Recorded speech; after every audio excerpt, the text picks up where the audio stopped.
My brother copied everything I did for years until I fed him a lie that changed his life.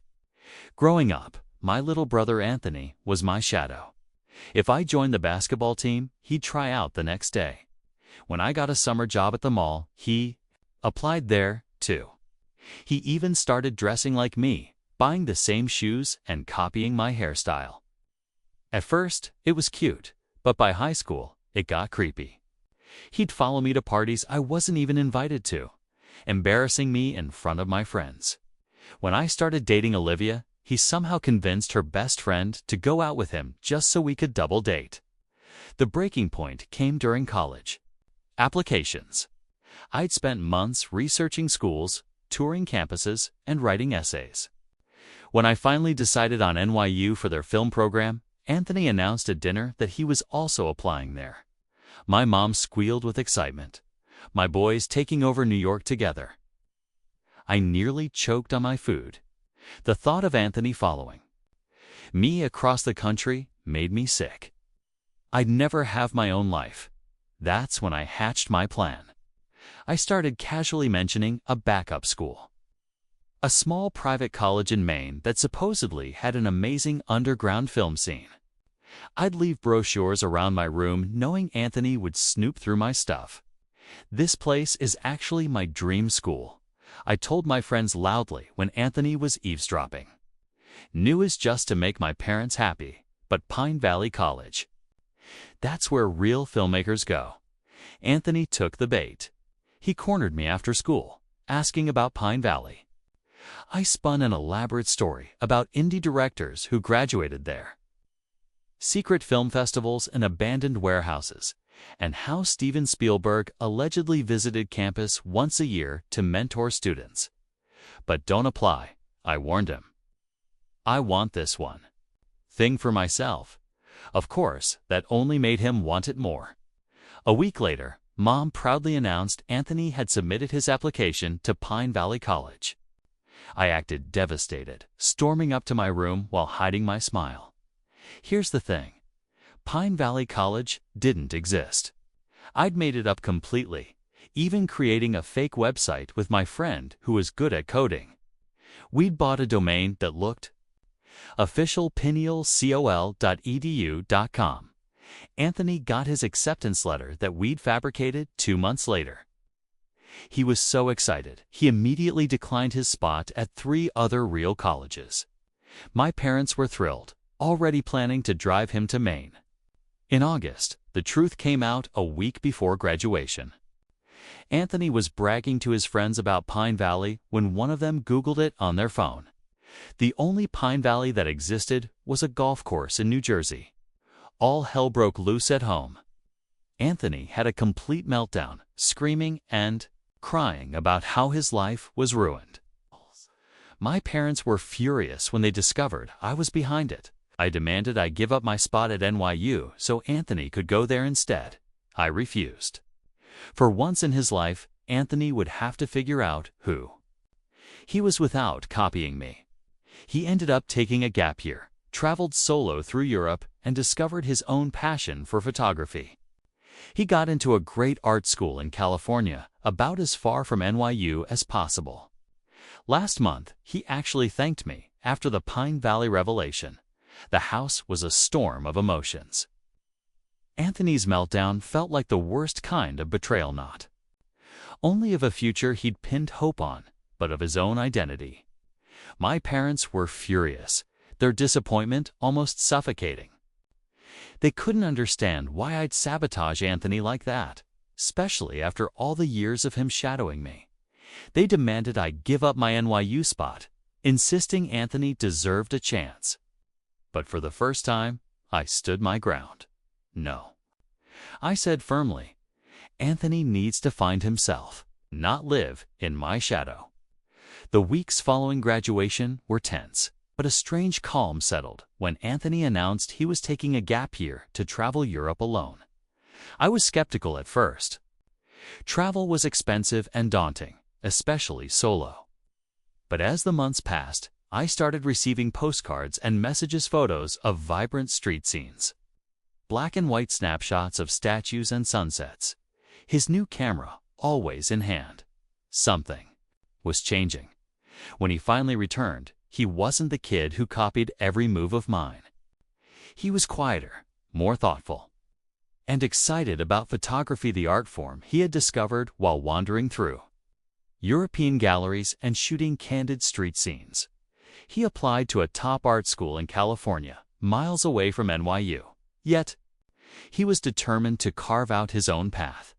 When I visited him during my winter break, his tiny apartment was a gallery of his photos, images of places he'd seen, people he'd met. He showed me a series titled Reflections, photos taken in mirrors and puddles, symbolizing his journey to finding himself. That night, he looked at me and said something I hadn't heard in years. "Thank you for forcing me to figure out who I am." Our relationship had shifted. For so long, he was just my little brother, imitating my every step. Now, he was someone with dreams, fears, and talents of his own. The lie that once seemed cruel had unwittingly become a catalyst for growth. We laugh now about Pine Valley College, how we almost got away with it, how it ruined and rebuilt him at the same time.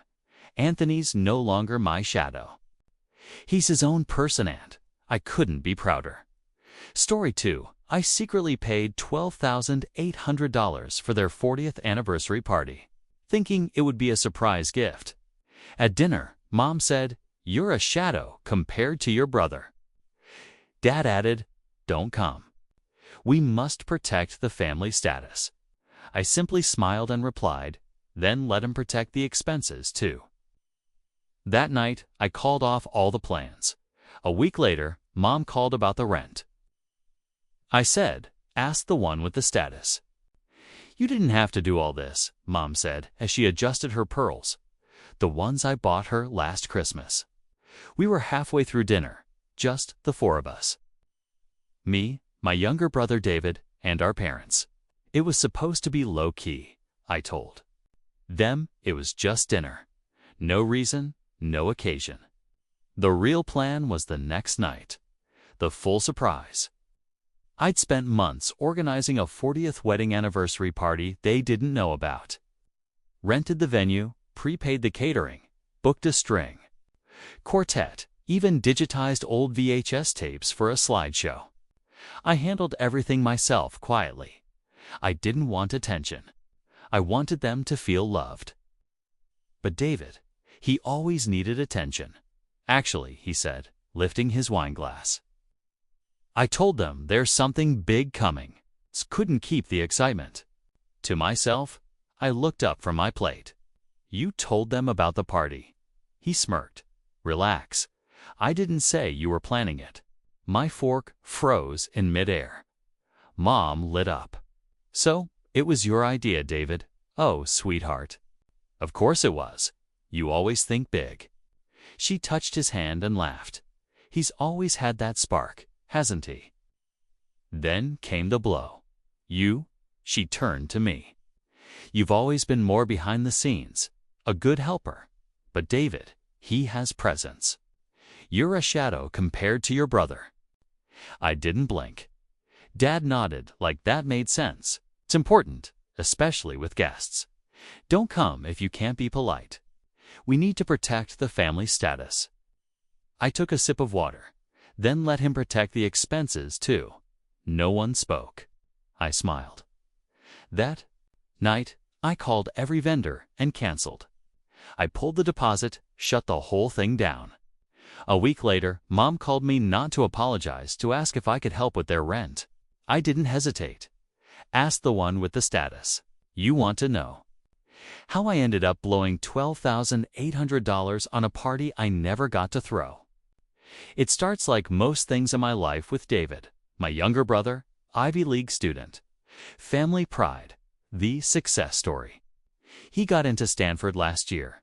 Full Instagram rollout. Dozens of photos of him in a hoodie that probably cost more than my entire closet. Proud captions from my mom. Our boys going places. They never mentioned who was footing the bill because the truth is, Stanford costs money. A lot of money. And while they all paraded around, pretending David's brilliance earned him the world, the actual payments, they came for me. When Dad's small business went under 2 years ago, I stepped in quietly, took extra shifts, canceled my own plans. I started covering groceries, then rent, then utilities. It added up. When David got accepted to Stanford, I thought they'd finally admit they needed help. Instead, they called me and said, "We're doing this for David's future. He deserves this." As if I wasn't part of the family. As if I wasn't also their son. I cried. Dad said, "It's just temporary." I agreed to help for $1,200 for the first quarter. Next quarter, there was an issue with the loan. I paid again. By spring, I'd already spent over $11,000. And still, every family dinner, every phone call, it was David this, David that. No one ever asked how I was doing. No one cared that I was living in a shoebox apartment, eating noodles, cutting corners. I was the invisible one, the dependable one. I didn't even resent David at first. I figured maybe he really is working hard. Maybe he'll make all of this worth it. Then I found out the truth. I was home one weekend fixing the radiator in Mom's car. David was upstairs supposedly on a Zoom class. His laptop was open in the living room. Notifications kept popping up. Discord, Reddit, YouTube. Curious, I clicked. There were no class recordings, no assignments, just posts on subreddits. About skipping lectures, copying notes. Strategies for appealing suspension warnings. He'd already been flagged for attendance. His grades were borderline, and the worst part, he was planning to drop out after this semester and start his own thing. His words, not mine. I didn't say anything right away. I needed to be sure. So I messaged a friend I knew worked in admission support at Stanford. She owed me a favor. I asked her hypothetically, what happens if a student skips 60% of their classes? She confirmed probation, then suspension. David was skating on the edge. Meanwhile, my parents were still bragging to neighbors that their son was on track to become a doctor, still treating me like a side character. When I confronted David, he laughed. "You worry too much," he said. "Everything's fine." "Fine. You're failing. You're wasting money." "It's not your money," he interrupted. "It's Mom and Dad's." That's when it hit me. They didn't know. They genuinely believed he was thriving. That he was the golden boy because he let them believe it. He faked the status, and I funded it. The final straw came 2 weeks later. We were having dinner, just us at my apartment. David had surprised me by showing up uninvited. He mentioned Mom and Dad's anniversary, said he was thinking of doing something special. He leaned back in my chair, sipped my beer and said, "You know, I might book that rooftop bar downtown. It's expensive, but for them, worth it." I stared at him. He wasn't serious. He couldn't afford that place. I knew it. He knew it. But the next morning, Mom texted me. "David told us about your idea. We're so excited for the party. You boys working together is so sweet. My idea." He was stealing credit for something he hadn't even started. That's when I snapped. I doubled down on the plan. Not because I wanted to share it with him, but because I wanted them to see who really stood behind everything. I made every reservation, paid deposits, designed invitations, called family, arranged transport, and I kept quiet. I wanted the moment to come when I'd stand up, mic in hand, and say, "Surprise, I did this." But David had other plans. He told them first, and just like that, in one sentence, they handed him the crown again. They saw him as the generous son, the visionary, the one who planned it all.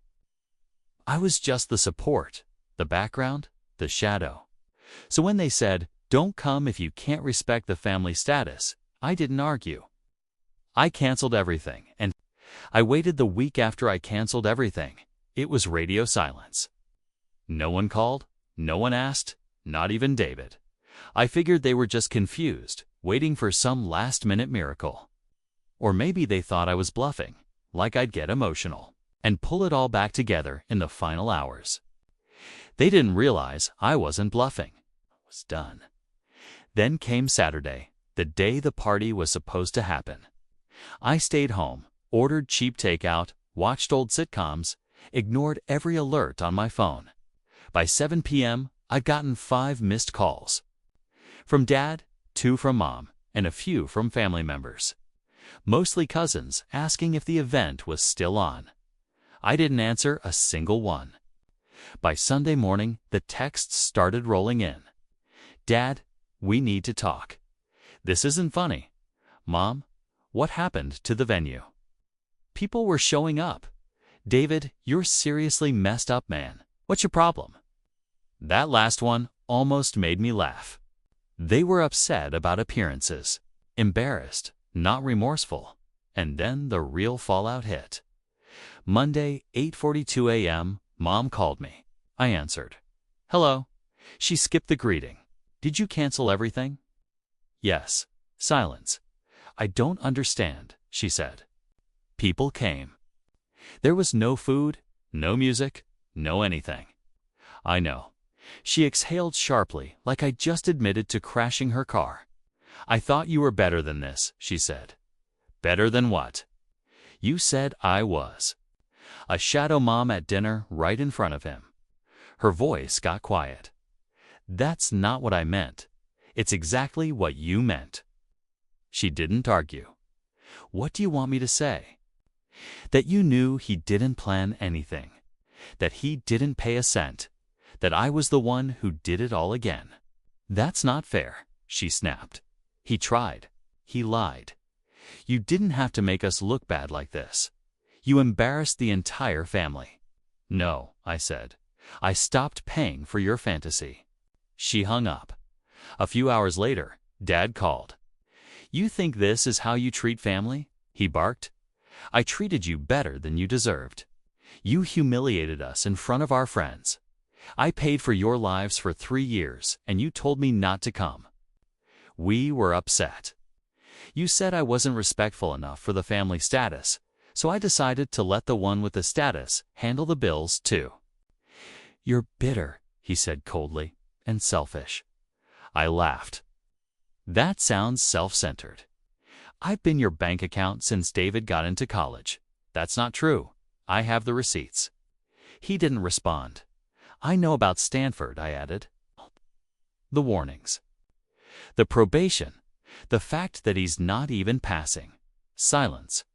I talked to someone in the registrar's office. He's about to get kicked out. You have no right. I paid for it. I have every right. He muttered something I didn't catch. David's not who you think he is, I continued. He's been lying. He doesn't care about any of this. He just wanted the credit like always. I don't believe you. Then ask him. He hung up too. I thought that was it, that they'd circle the wagons, protect their golden boy, and pretend I never existed. But then Wednesday came and something shifted. Mom called again. This time she didn't sound angry. She sounded tired. Can we talk? She asked. Just you and me. I didn't want to, but I said yes. She came to my apartment that evening. No makeup. No pearls, no fake smile. We sat in silence for a while. Then she said, I didn't know. I said nothing. I thought he was doing okay. He always sounded confident. I guess I wanted to believe him. You didn't want to believe me. She looked down. I never meant to make you feel less than, she said. But you did. I know. She wiped her eyes. I told your father what you said about Stanford. He called David. It's true. He's being suspended next. Weak, I nodded.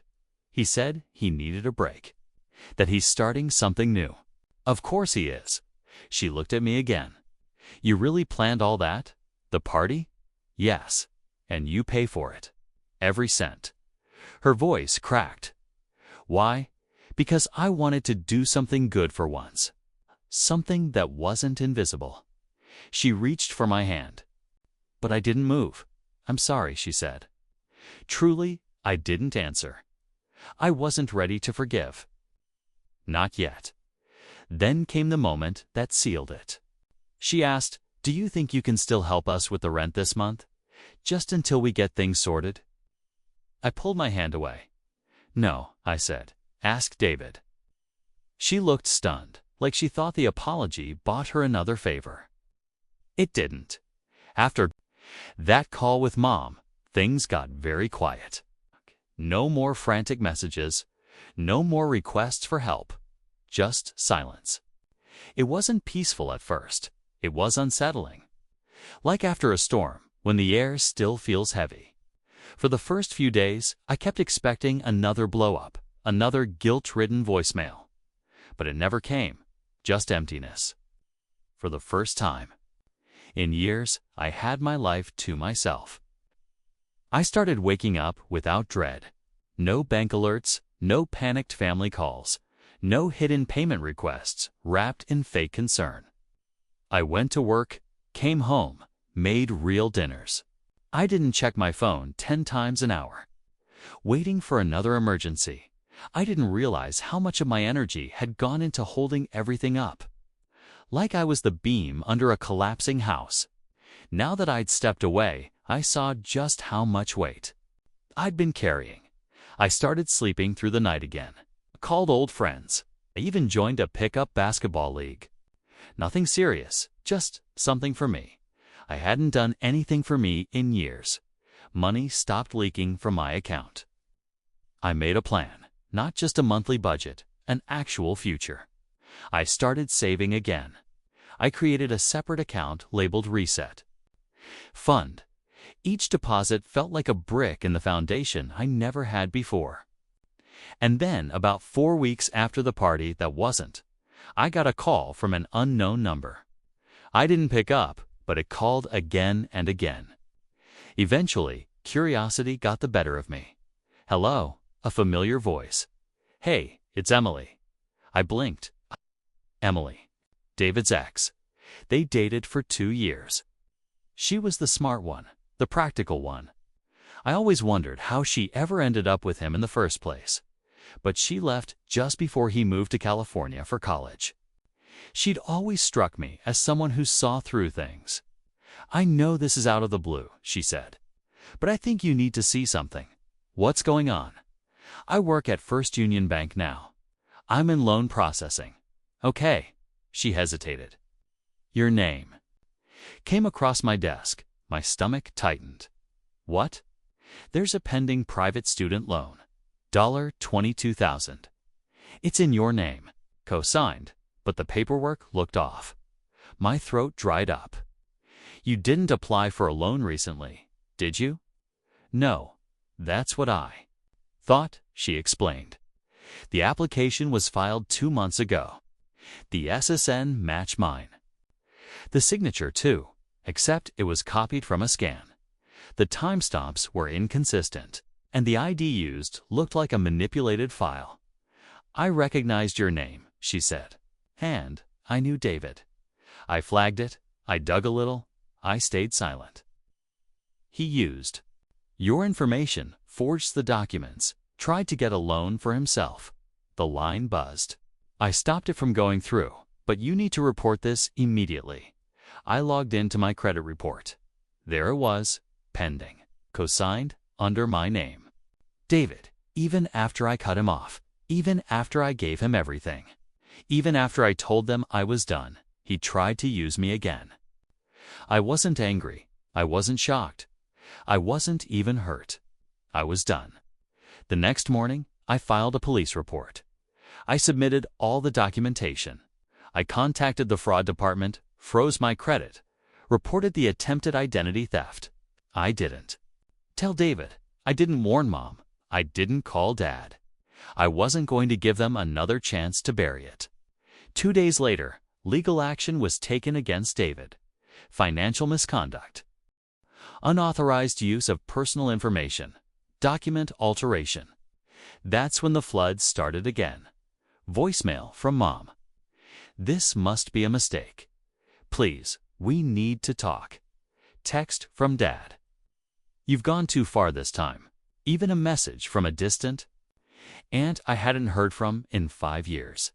Family is family. You don't call the police on blood, but blood doesn't mean you get to rob someone and expect silence. I didn't answer any of them. The only message I opened, Emily sent a follow-up. Glad I caught it. Hope you're okay. If you ever need anything, even just someone to confirm you're not crazy, I'm around. I replied, thank you. That meant more than you know. The craziest part, I wasn't surprised. Somewhere deep down, I knew it wasn't over. People like David don't stop until someone stops them. And people like my parents, they don't notice the damage until it threatens their reputation. A week after the arrest, I got a letter in the mail from David, handwritten. He didn't apologize. He blamed me, said I overreacted, said I should have talked to him first, said I ruined his future over a misunderstanding. I didn't respond. I folded the letter in half and dropped it in the shredder. Then I went back to living. And for the first time in my adult life, I really was free. It's been 6 months since David was arrested. The charges didn't disappear. The evidence was too solid. The fake loan application, the forged documents, the altered files. In the end, he accepted a plea deal. No prison time, but a criminal record, mandatory counseling, and community service. He never reached out. No apology, no explanation, no anger either. Just silence. The last update I heard about him came through a distant cousin. He's working on some project with friends, they said, trying to get back on his feet. I didn't ask for more details. My parents didn't handle it well. Kay told extended family that it was a legal misunderstanding that David was set up and that he was moving forward with big plans. They rewrote the story like they always do. But this time, they didn't include me in the edits. They haven't asked me for help since. Not for rent, not for David, not even to explain myself. The silence I once found strange now feels earned. I finally got a chance to build my own life. Not as a backup plan, not as a safety net, not as someone else's emergency fund. Just mine. I moved to a new apartment. Bigger light comes through the windows in the morning, and I actually have time to enjoy it. It's not fancy, but it's quiet, stable. For the first time, I don't feel like I'm living on borrowed time or borrowed money. I threw away the shoebox full of bills I used to keep, the proof of everything I paid for. I used to think I'd need them someday to defend myself, but now I realize I don't owe anyone explanations. I lived it. I know what I did. That's enough. Started new routines, small ones. I meal prep on Sundays. I read more. I stop checking my phone every 2 minutes. I finally fix my bike. Take it out on weekends. Ride along the river. Listen to music I actually like. Not what David used to blast when he stayed over and forgot his headphones. I reconnected with people I'd lost while I was too busy bailing out my family. Turns out I wasn't as forgotten as I thought. I was just unreachable. Always distracted, always tired, always responsible for someone else's mess. Now when people call, I actually have the energy to listen. I've also learned to say no without guilt. That took longer than I thought. For years, no felt like failure, like betrayal. But the truth is, boundaries aren't walls. They're doors with locks. You choose who gets access. And I'm finally the one holding the key. Mom still calls occasionally, not often. Her voicemails are complicated. One time she cried.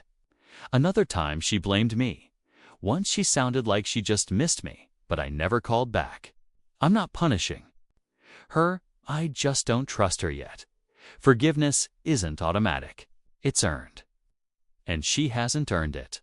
Dad hasn't contacted me at all. Not one message, not one apology. I think he's still angry, not about what David did, but about what I did. about pulling the curtain back, about forcing them to see who they'd raised and what they'd ignored. But I've stopped needing them to understand. I stopped fighting for a seat at a table that was never built for me. Instead, I built my own. Work is better, too. I got promoted, a role with more responsibility, but also more respect. People listen. When I speak now, I don't get passed over or talked down to. I don't feel like a placeholder anymore. And for the first time, when I get paid, the money stays mine. I booked a small vacation, a real one. No drama, no fake emergencies ruining it. Just 4 days away. No one else's problems in my pocket. What freedom looks like. Not loud, not dramatic, just uninterrupted peace. Then something unexpected happened. Emily texted again. She asked if I wanted to grab coffee. No pressure, just friends. Unless it's weird. It wasn't weird. We met at a little cafe neither of us had been to before, talked for almost 3 hours. We laughed more than I thought we would. She still had that same calm energy, still sharp, still clear-eyed. At one point, she said, "I don't know how you carried all that. I would have snapped way earlier." I shrugged. I didn't know I could stop. That hit her. She nodded. That's the problem with people like us. We think surviving means we're okay. It stuck with me. We didn't plan anything beyond that first coffee, but we've texted almost every day since. I don't know where it'll go, but it feels real, honest. There's no pretending. No debt, no performance, just space to be myself. And that's more than I ever had in my own family. I still think about that dinner sometimes, the one where Mom looked me in the eye and said, "You're a shadow compared to your brother." It used to haunt me. Now it reminds me of how far I've come, because shadows don't disappear by fighting the light. They disappear when you step out of someone else's. I don't need to prove anything anymore. Not to them, not to him, not even to myself. I was never the problem. I was just tired of being invisible. Now I'm